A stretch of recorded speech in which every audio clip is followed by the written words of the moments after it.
Welcome to Introduction to Spiritism. My name is Glaucio Pessoa. I'm a Spiritist volunteer here from Atlanta, Georgia, USA, and I'm pleased today to give continuity to our study sessions. We are going to cover two chapters. The first one is God, chapter 2, God, and chapter 3, Creation. Two very interesting, fundamental, and very important topics. Let's get to it. Chapter 2, God. So, what is the existence? What is the proof? How can we know for sure that God exists? Well, there is an axiom that for every effect there is a cause. So, the effect is never superior to its cause. So, it tells us that our effect, meaning everything that is around us, the whole universe, all that we see, and to an extent what we don't see, came from a cause. Now, being that that cause is that effect has a structure, has an organization, and that includes ourselves, we can only infer that we have a cause that is very intelligent. That is a cause that that is superior to us, and that this particular cause is what we call God. So it brings us the question: has the universe, has everything that we see and know been formed by chance? So can every how can so the question is, how can things that we see, everything that we see, come to order um, just by chance, right? So by definition, an intelligent effect comes from intelligent cause. Théophile Gautier once said that chance is the pseudonym for God of God when he did not want to sign. We see here also in the Spirit's book that the concept that has nature created itself, and the attribute the attribute of the creation to be essential properties of matter would to be considered the effect of as cause, because these properties are in effect, which must turn have a cause, and that's Spirit's book, item 7, a comment. We also see here that Voltaire once said, "The world intrigues me. I cannot imagine that this clock exists without a clockmaker." So we see here that this comparison, this analogy that Voltaire gives us, that there is a clock, there is a clockmaker, there is clockwork. So it attests that there is an intelligent cause behind everything. There is a clockmaker. Because again, going back to the analogy, just like in a clock, every single piece, every single gear has a function and works in a proper way in harmony, the same way as the whole universe. So again, the whole universe can be comparable to a clock, a clockwork, and this harmony that we see attests to an intelligence, a creator who has an intelligence that is superior to anyone that we know. According to the Spiritist book, we see here that the simplest, the shortest, and the most direct and objective, and why not to say obvious, definition of God is what we see in question number 1. What is God? And the answer given by the spirits is God's the supreme intelligence, the first cause of all things. So we see here that, first of all, Kardec very wisely did not ask who is God or which God is God. He's asking what is God. He's trying to get into the nature of this supreme being, and the spirits define it, give a two-part definition. It is a supreme intelligence. I mean, going back to the whole definition, the whole harmony we see in the universe, it has to be derived from an intelligence that is superior to us. Supreme intelligence means it is the overall, it's the highest intelligence in the whole universe. And he is the primary cause, is the first cause of everything. Everything departed from his will. And we can say, hey, why, if God is the creator, how come we have not been able to see him? And as John says in one of his epistles, the one to John, chapter 4, verse 12, no one has ever seen God. So why not? And as Jesus taught the Samaritan woman in John chapter 4, verse 24, that God is spirit. So he cannot be perceived by our common senses. And even though God is invisible, we cannot see God. He's not totally unknown. We see that even though he does not show to us, it does not show to us itself by bodily eyes. And so let's use the proper pronoun here. He becomes evident by our understanding through the works of the creation, through this whole clockwork that we see. The more we develop our knowledge of the spiritual, of what's spiritual, then the better we can see God, meaning by perceiving, having understanding, and even feeling the divine presence and his action in everything that surrounds us, the way everything happens. Jesus said, and we see it in Matthew chapter 5, verse 8, that blessed are the pure in heart, for they shall see God. As we know, again, in the Spirit's book, the Spirit's books explain to us that the highly evolved spirits, they can see God. And they have also even current understanding and feeling of who God is. However, we are not at that stage. We're still spirits in progress in our evolutionary path. However, again, we can perceive God in his different manifestations. In the biblical account, Moses was able to witness God, his splendor, his manifestation as a burning bush. So we see here that we cannot see God face to face, but we can see God's manifestation in our lives. We cannot define God yet, but we can see the way, by using our logic and our senses, we can have a perception of some of God's attributes, what some of his attributes might be or are, to put it in a better way. So first of all, God is eternal. God has always existed. He has no beginning and he has no end. If God were not eternal, if God had been created before, that means that there would be another being that would have created God before him. So that being would be God. He would be the true creator. And also, what about an end? God does not have an end. He's eternal again. Because if God were to go away, were to cease to exist, so would be his whole creation as well. So what would be after God? Nothingness. Second attribute of God, God is immutable.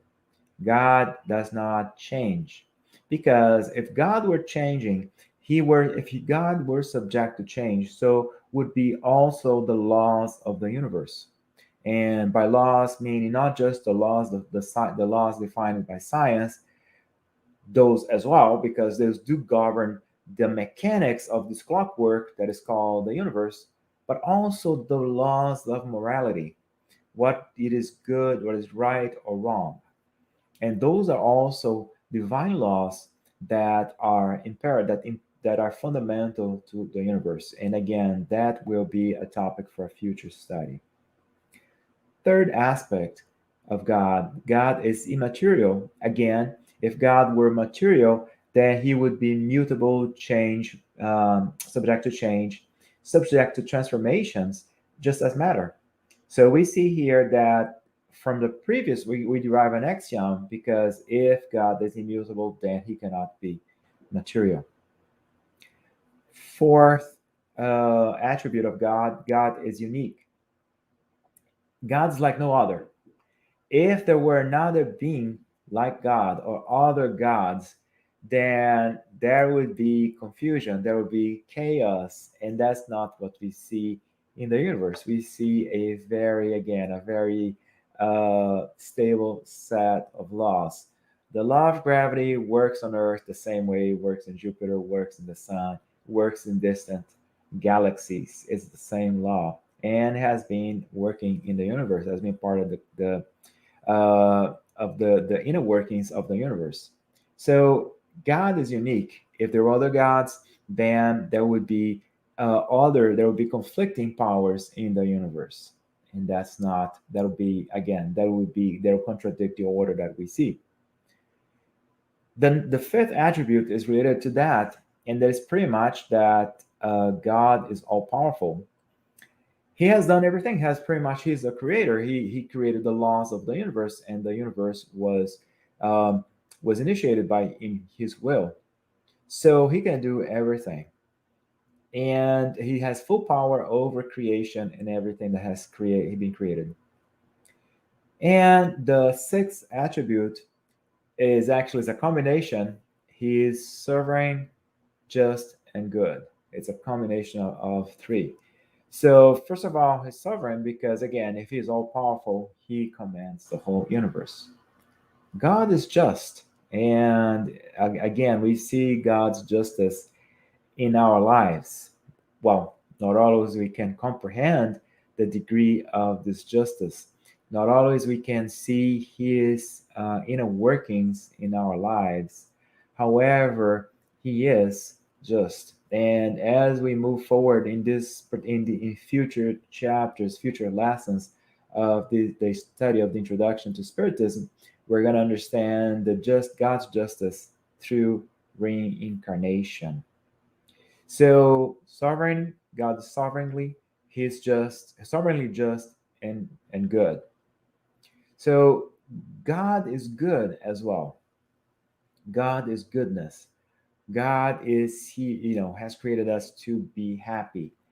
No matter how difficult our lives might seem to be right now, everything we're going through are stages for our development, are stages for our growth and our progression. There's only goodwill in God's creation. So what we see so far, having our conclusion here, is that our faculties, our limited faculties, do not allow us to understand the innermost nature of God. As we begin our journey in our progress as spirits in development here on Earth or even in other planets, we also had these anthropomorphic representations of God. We confounded God with us and with his creations. And we should add as well that an anthropomorphic God is a God that has our imperfections. However, as we progress, then that's also when we have progressed both intellectually and morally. We open our minds to a concept of a God that is also advanced, both intellectually and morally as well. So we see here that these concepts of the different deities that we had in the past in our previous processes, they were nothing more than the reflection of our understanding, trying to make sense of the universe, and especially of the creation of the universe, of nature around us, and also of the inner workings of the universe. So we understand in our hearts that somebody created everything, and in all those different ancient theories, then we had all kinds of stories, all kinds of reflections of how God is and what God is. However, again, as we grow, we see here that our as we in our march to perfection, then we open our minds, and as we open our minds, we see God, not yet physically, but we see God through His different attributes. We are in a stage in our lives as spirits, or should I say, in our journey, in which it is still difficult I, or impossible to talk to God and again to see God. However, the important thing for us, the most important thing for us, is to feel God as a father and as a creator. And in all is good and all is just. Because if we have this understanding that the same God that created the whole universe, that creating this whole inner workings of the universe is the God that acts in our lives, then we at least will have a trust that there are inner workings, emotion in our lives as well. Now, just like everything else, all the other phenomena on the universe, and there are an innumerable number of phenomena in the universe that we do not understand, and there are numerous phenomena in the universe that we still even don't even know, right? So the same way, it is our understanding of our lives, of everything that happens in our lives. So we have to have this trust in this God that is eternal, who's always gonna be with us, who's always gonna be by our side, who was before we were created, before our inception as immortal souls. God was there, and He'll always be there. Also, this notion of a God who is immutable, that He's going to be constant, the constant, no matter how many tribulations we have in our lives, how many ups and downs. We have this understanding that God, this Father, is very stable. This Father created these different laws, and again, we have this trust in Him, this trust in this immutable God, a God that is immaterial. Again, a God that we cannot feel with our hands, feel with our materialized senses, but a God that we have got to feel in our hearts. A God that is unique, right? And that who is also all powerful, who can do anything. Just imagine the miracle of the creation of the universe that is so vast and which we are still trying to understand. So if this God created the whole this if this all powerful created the whole universe, what real problems in our lives compared, right? To us, our problems, they look immense, but when we compare our problems to the challenges, quote unquote, of the creation and maintenance of a universe that to us seems to be infinite, then we can see, the actions of this all-powerful God who can act in our lives and really make changes and really take care of everything. And again, and goes back to the sixth attribute that we got to keep in mind as well, that God is sovereignly just and good, right? So everything that happens in our lives,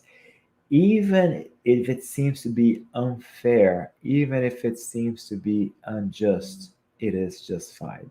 There is a reason behind it. It is also part of all these inner workings of the universe. We're like tiny little cogs in the universe. In our lives, whatever is happening to us, or has happened, or will happen, it is also part of this big master plan as well. And of course, that is good, right? A God that is good, a God that is looking out for us, not only for us, but for our looking after us, looking after our family, looking after our friends, looking after our coworkers, and not to, and you should not forget, even a God who is looking after those quote unquote that we see as our enemies, as our opponents. They are also creations of God. So we have this trust. Again, as we evolve, we go from this very anthropomorphic notion of a God, but this amazing, eternal, immutable, unique, all powerful God who is also sovereignly just and good, and who is a part of our lives. And again, just just as there are so many phenomena, so many great things that happen in the universe, we can have this faith that God is part of our lives. And even if we cannot perceive Him, we need to have a trust in Him and try to feel God in our hearts. In the words of Jesus, as narrated by John in chapters 5:30 and chapter 5, verse 30, and chapter 6, verse 38. To worship God is to do our Father's will, that is, to keep its laws. So again, trying to do, try to follow the laws of God, the laws of morality, the laws of what's right, at least to, and that's the best way for us to be in connection, to worship this amazing creator, this amazing God, the supreme intelligence, and the first cause of everything. We are not perfect, we're not there yet, but we are in our way to be happier, and in the process getting a better understanding, and one day we're going to be able to see and understand God. Hang in there, we will get there eventually. It is our destiny, and that is a path that we walk every single day.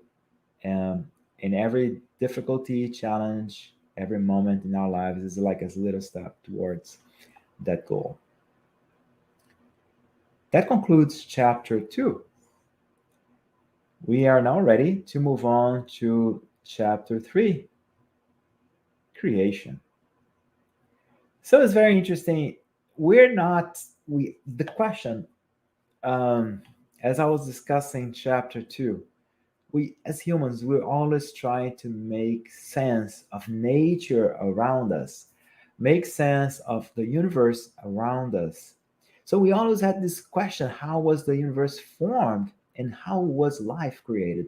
And our ancestors, or not to say us, right, in our more primitive stages of development, they tried to make sense of these words, of these workings. um, and we came up with all kinds of legends, and all kinds of deities, all kinds of explanations. And the interesting part is that even though we have come a long ways, we still have a much longer way to go in our path of development, both intellectually and morally. As such, we're not yet able to fully understand the principle of things. We are not at that point yet.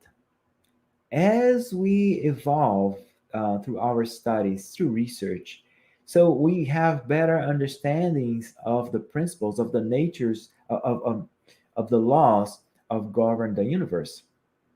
And as we progress in that direction, then we can formulate better theories about the formation of everything. So, also, besides that, we have the help from our spiritual friends that bring different revelations to us, and it has happened several times. However, those revelations, they come whenever we are ready.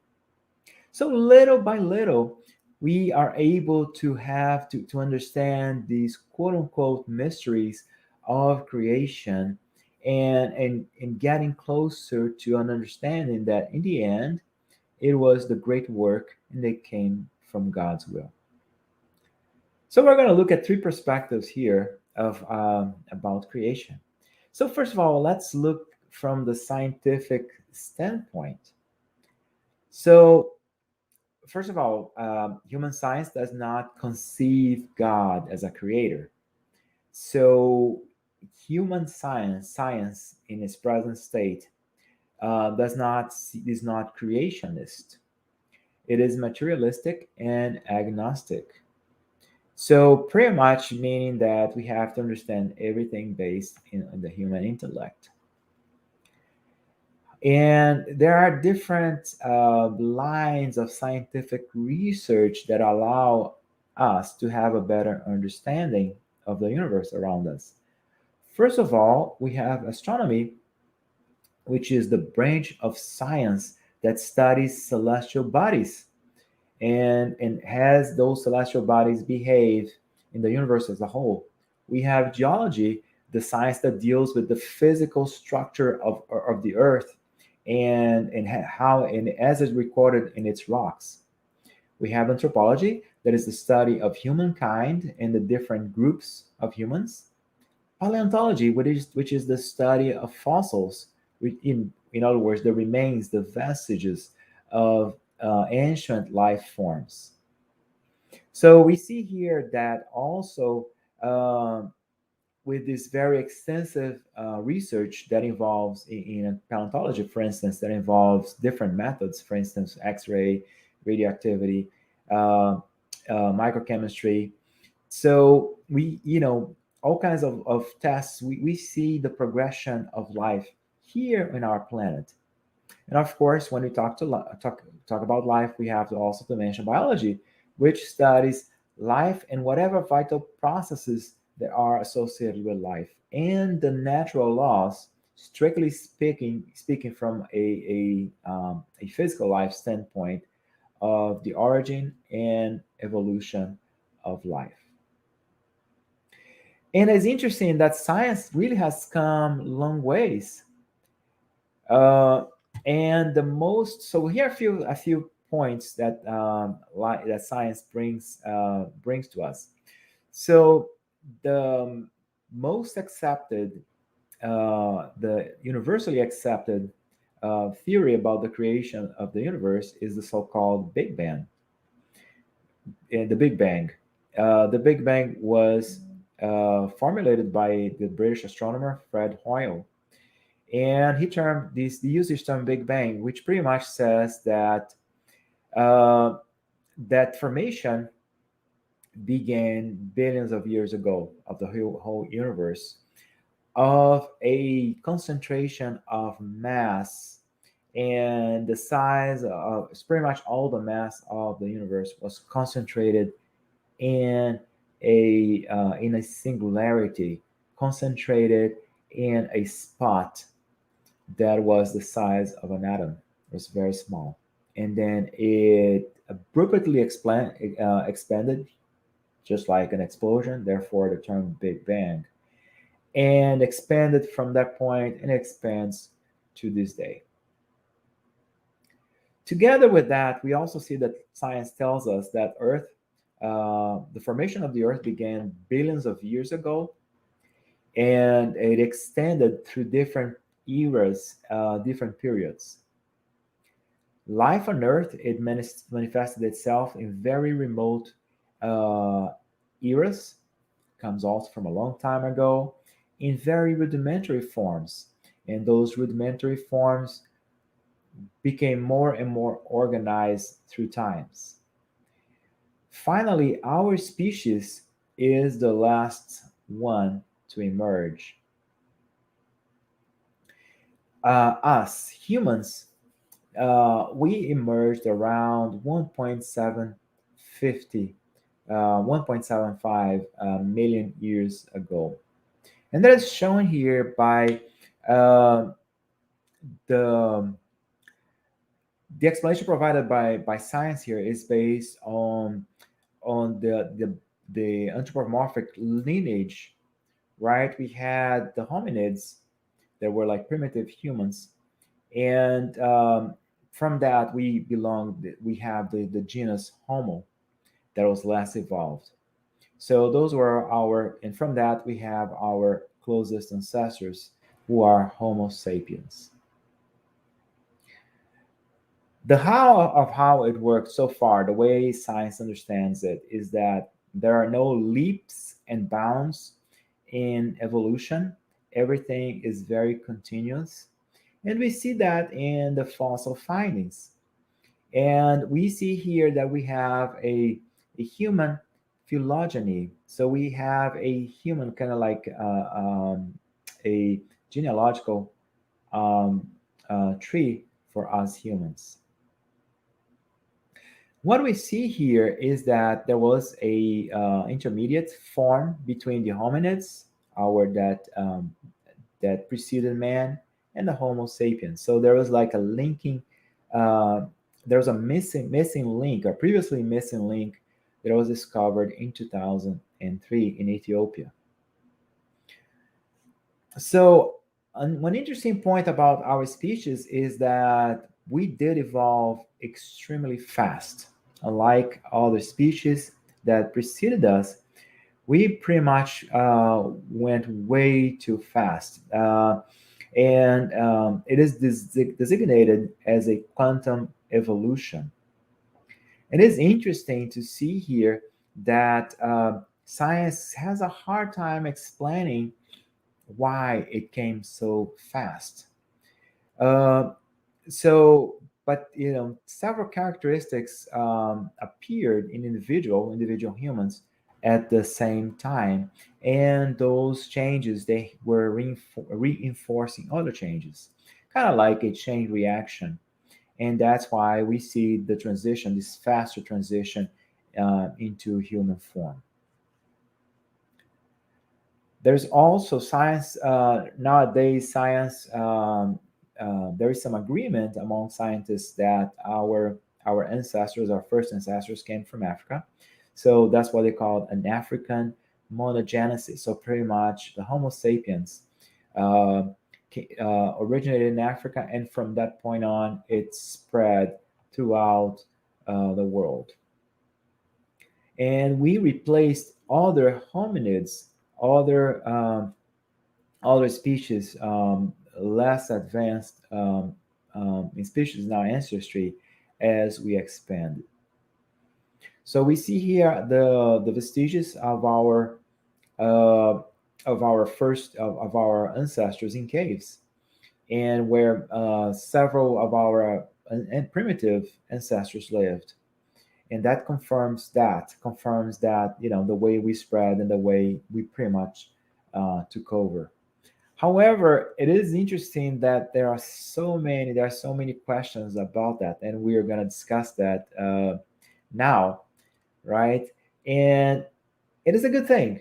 There is a very important aspect in science, and that is that scientists are always questioning findings, and good scientists are always questioning themselves, and that's a good thing because that allows for the progress of any theory. um, Everything we talk about here is theory. Nobody was there to see evolution happening, at least not spirits, lower spirits that are at our level.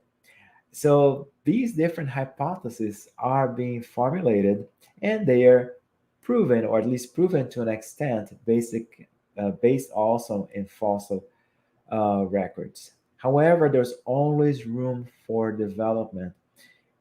There's always room for clarification, and also always room for changes in established theories. Let's talk now about what Spiritism tells us. Spiritism tells us that there are two general elements in the universe. The first one is the intelligent principle, and all spiritual beings derived it. Also, they derive it from an evolutionary process as well. So we all have the intelligent principle in us as immortal souls that grows, that progresses as well. And then we also see the universal cosmic fluid, which is uh, the most primitive form of matter. Primitive in that case meaning elementary, that through changes and transformations, it gives shape to any bodies here meaning material bodies that we see in nature. There is no in space is infinite to us, but it is full of this cosmic fluid, again in every different state. that we can imagine, and of course that we cannot even imagine. This body here is made of the universal cosmic fluid. This container here is made of the universal uh, cosmic fluid. So it composes everything in the universe from a material standpoint. The spirit, the spirit which comes from the intelligent principle, it acts upon the universal cosmic fluid in different states. And that's how we have an effect. That's how I am able to coordinate the movements of my body. My spirit is able to act on matter and allows me to manifest myself in the material realm. Something else that the spirits tell us, and again, in the spirits book as well, is that there are different, of course, there are different worlds. And those different worlds are formed as the condensation of matter, condensation of the universal cosmic fluid. And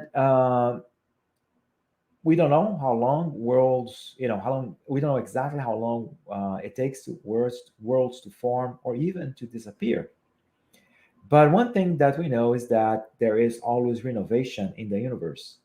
Worlds are created, worlds are destroyed, or should say renewed.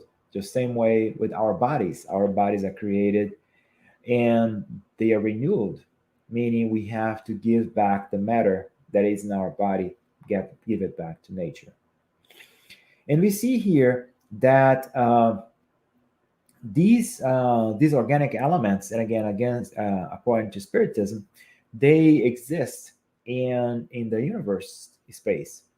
Okay, they still exist in this as a universal cosmic fluid, and as they are aggregated in the different forms, that's how we can create bodies for the different types of living beings. And again, I define here living beings as living beings that manifest themselves on Earth. Also, according to Spiritism, we see here that there is in certain phases of Earth's formation, there were elements that were the elements for the creation of life. Those were already here. They already existed in the primitive atmosphere. They already existed in the primitive Earth, and they were associated associated and dissociated into different compounds to create again the organic matter that we see. And as different transformations took place on the planet, those compounds that were animated by the spiritual element, that were animated by the spiritual principle, they manifested they manifest themselves as living creatures.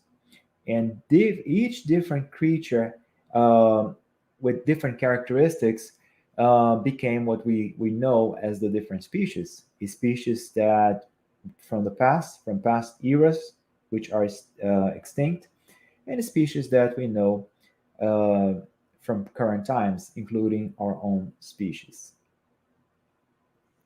Each species absorbs the necessary elements and they transmit these elements to their descendants in a process called reproduction. So we see here also that Spiritism explains that the transformation, that in our case, our evolution is not as a spirit. Evolution has a spiritual aspect as well. And now we go back to our transition from our ancestral hominids into Homo sapiens. What Spiritism explains to us is that evolution not only happens on a material aspect, it does not only happen in the material bodies, but it also happens in our spirits. And interestingly enough, as we evolve spiritually, then that spiritual evolution fosters a betterment of our spirits. So as we see here that as um, as we grow spiritually, we've been able to foster, we've been able to promote the evolution of our human bodies as well. There's also another factor that needs to be accounted for, which is the intervention of the higher order spirits that helped us as well, that gave us a little push to complete this biological restructuring that has been helping the progress of our physical bodies. Something very important, and I'd like to take a moment here to open a parenthesis. You know, as we think here of who we are, and how much we do have a long way to go as we progress, but we got to keep in mind that we've also come a long way. See here, as the billions, we are the product of billions of years of evolution. I'm not perfect. None of us here are perfect. But we are, perfection is our destiny. Whatever path we've been taking has led us to where we are right now. This is the best version. This is the best version of me. And as you're watching this video, keep in mind that it is the best version of you. It's not perfect. I make mistakes. You're going to make mistakes. But again, this is part of this spiritual progress that we go through that's going to take us to one day reach perfection. And going back to the beginning of our lesson today, as we were discussing God in chapter 2, to see, understand, and understand God as well. Let's talk about a third perspective, which is the creation of the universe according to the Bible. So here we see that in the Bible, the origin of the universe is narrated in the Old Testament in the book of Genesis. Genesis in Greek means origin. And it's stated that everything was created by God. Again, we're doing a very, very brief comment here about the creation according to the Genesis, as shown in the Bible. And we see here everything was created by God. The sun, the moon, the stars, and earth, all its plants and animals, and finally, human beings. This creation was made by an act of God's will. Let there be light, for instance. It took 6 days according to the Bible. Adam was the first man. He was made of mud. And Eve, the first woman, was made from out of one of Adam's ribs. The date that one can infer for creation is 4,000 years before Christ. And all humankind descended from that couple. Again, this is based on the biblical narration. It is possible that the biblical narrative is symbolic. We were talking about the scientific view of the different eras or periods of formation, and we can see 6 days as actually, we can interpret those as 6 eras or 6 periods. A very interesting point is that the first man was made out of mud. Again, which makes sense from a symbolic standpoint, because it means that the human body was made using the basic materials, the basic building blocks of the planet. The rib that was used to create the first woman, it is very interesting because it does not imply that Eve was in any shape or form inferior to Adam. No, it means that it was made of the same flesh, the same type of flesh. So it actually makes Eve unequal to Adam, And so we have to have this perspective of both men and women to be to have consideration and respect for each other. And if we look, so if we take that the narrative and we look at it from a symbolic standpoint, then it makes sense. However, if we take it literally, then it makes no sense. So, for instance, Adam and Eve, they had two sons, right? Of course, Adam and Eve were the first human beings, and they had two sons. So those two sons were the third and the fourth human beings. Interesting enough, in the narrative is that when Cain killed Abel, according to the narrative, he was expelled from the Eden, from paradise, and moved to the east. East meaning in the east direction. And he was afraid to be killed. And this is kind of interesting because in Genesis it says, quote unquote, whoever finds me will kill me. That's in Genesis chapter 4, verse 14. But I mean, by whom? I mean, if you were like the third, one of the four people on earth, how is it that somebody else would try to kill you? It says that he got married in the other land, but with whom? Right? Again, if he was one of the first humans, there was nobody else except for his father and his parents and his deceased brother. How come he married somebody from another land? And he was at some point building a whole new city. So again, how can you be building a whole new city if it's just you and your family and your parents? So you see, if we look at the story of creation of man from a very literal standpoint, then we see all kinds of inconsistencies. And the same thing here applies to the flood that is described in the Genesis, that destroyed all living beings except for Noah and his family and the animals that were in an ark. I mean, remember, Noah built an ark to protect all animals and his family.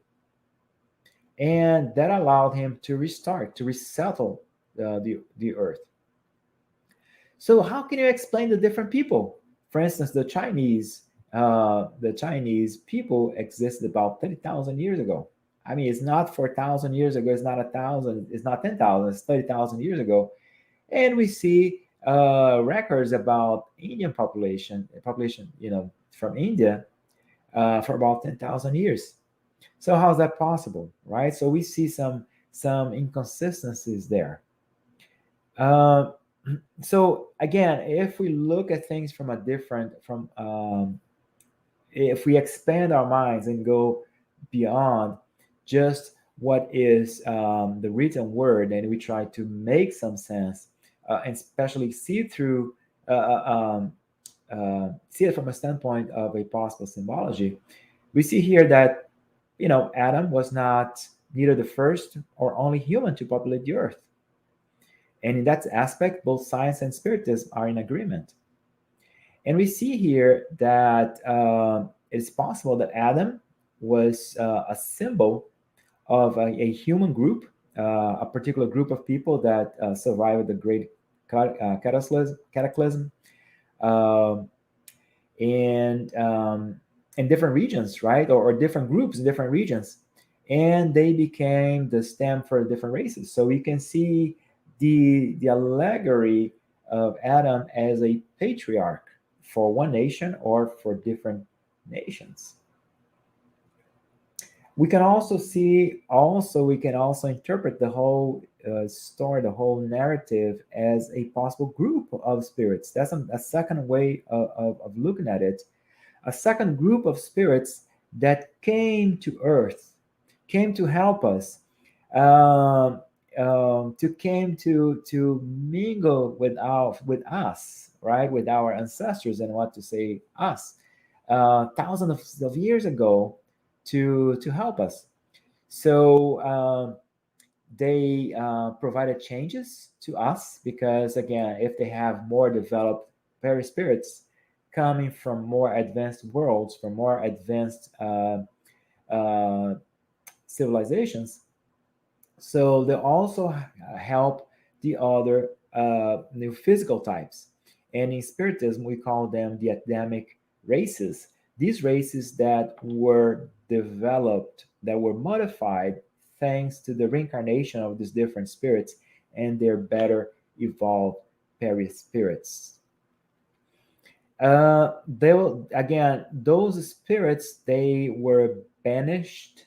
So, and of course, banished is a very strong word, but they were moved out of more evolved worlds because they were not in tune. They were no longer able, as those worlds progressed, they were no longer able to stay in those particular worlds. And therefore, they have to come here on Earth to continue their evolution, their spiritual evolution, and of course to help us as well, to help us grow. And so that's why we have, and in the narrative, that's why they have this concept of being banished from Eden, to of being banished from paradise, meaning if you go from a more advanced world to a less developed world, it might feel like, yeah, I left paradise before. That's the way these spirits, or some of those spirits, might see their situation at the time. So let's go back here to Spiritism, and talk about Spiritism in a comparative manner. So first of all, very important, Spiritism is creationist. Spiritism admits the existence of God, who is the creator, and who is separate from its creation. So it agrees in that aspect. Spiritism agrees with the biblical narrative, disagrees with science, because science has a materialistic and agnostic view. Also, Spiritism disagrees with pantheism. So pretty much the system that believes that the God is the divinity mixes with the universe itself. So like every little thing, every one of us, or anything in the universe is part of God. So we do not see that either. Now, the second aspect of Spiritism is that Spiritism is evolutionist. So we, as Spiritists, we admit that there's a progressive transformation of the universe. There's a progressive transformation of the worlds.